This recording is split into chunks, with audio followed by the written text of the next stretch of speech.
Honours even then in the game at Anfield. It does, of course, mean that Liverpool and Chelsea remain unbeaten in the league, but it's Chelsea who are above them in the table with, what is it? Oh, gosh, they're level, aren't they? Completely on everything. So alphabetical order puts Chelsea in second place ahead of Liverpool in third. An enthralling game, an entertaining game, and obviously a bit of controversy with the handball and the red card. I say controversy by the letter of the law. It was a red card, but there were a lot of people suggesting it's a little bit harsh. What was your take on that? Look, when a game is so finely poised, and it was, I thought it was a really close encounter. Liverpool started brilliantly, took the game to Chelsea, and once Chelsea got the lead from Kai Havertz, which was a great goal set piece, you could tell there was going to be nothing to choose between these two teams. And then losing a man, look, as you said, by the letter of the law, he's got to go. And given a penalty, I thought it was a handball because his movement of his arm is quite clearly there to stop the ball, going over the line. And Salah finishes it brilliantly. But from that moment, Liverpool, in some ways, found it so hard to play against the 10 men of Chelsea. And that is 100%, that's clear to me. Thomas Tuchel is an incredible coach and how to stop teams.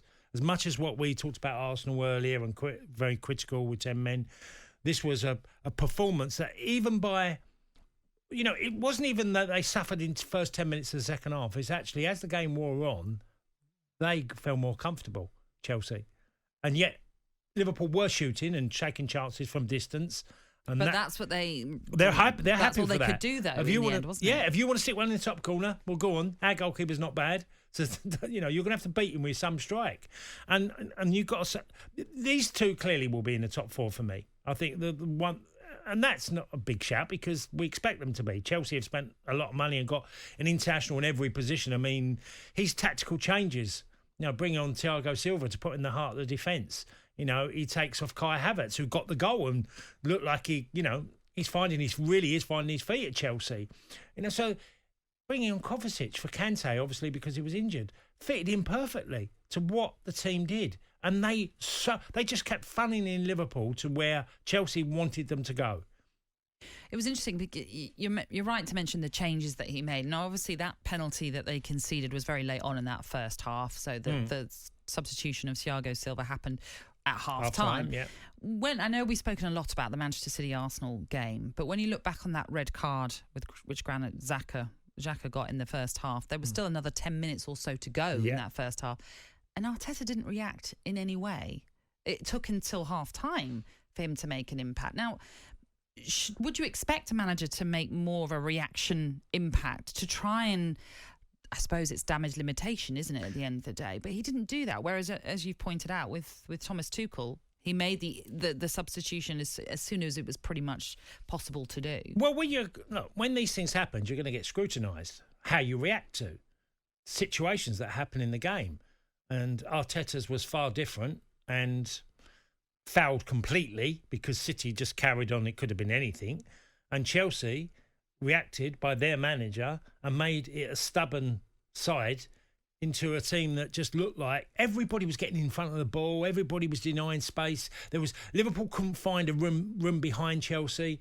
No one was running in just an easy 1-2 in their way and they're going to get a shot on target. They had chances, Liverpool, but Chelsea were still a threat.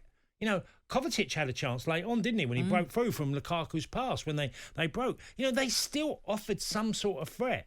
And now he's shown that he's an amazing manager at setting up teams. And I touched on it yesterday about when he was at PSG and he had a side that was a Harlem Globetrotters-like. It was always an expectation on Mbappe and Neymar.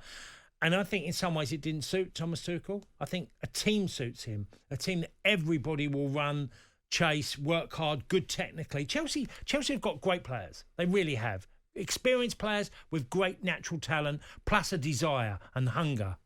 And it showed yesterday. Well, yes. And just lastly on that, and I know, Liverpool had 24 shots. There was only 7, though, of those on target, which perhaps goes to show that resilience of the Chelsea defence. But also the fact that Chelsea went down to 10 men in that first half and then had to ride pretty much a storm at some points in that second half. has that really emphasised they are title contenders? Because they did have to, play the second half with 10 men. Oh, absolutely. Chelsea will be title contenders because they're so well navigated by their coach. And without all their good players and all their threats they've got, they don't give it goals very easily. The common theme of Chelsea under Tuchel has been we can be stubborn when we need to, we can be adventurous when we need to, and we know how to win games. He's a Champions League winner. He got them into the Champions League spot in the Premier League by getting them up. They were nowhere. Well, so nowhere. There wasn't a clear indication when Frank Lampard was at the job to the end of his reign there that they would make the Champions League. That seemed in doubt. He turned that completely around. Weekend Sports Breakfast with Natalie Sawyer and Tony Cascarino. Sunday mornings from 6 on AM, on DAB, via the talkSPORT app and on your smart speaker. talkSPORT.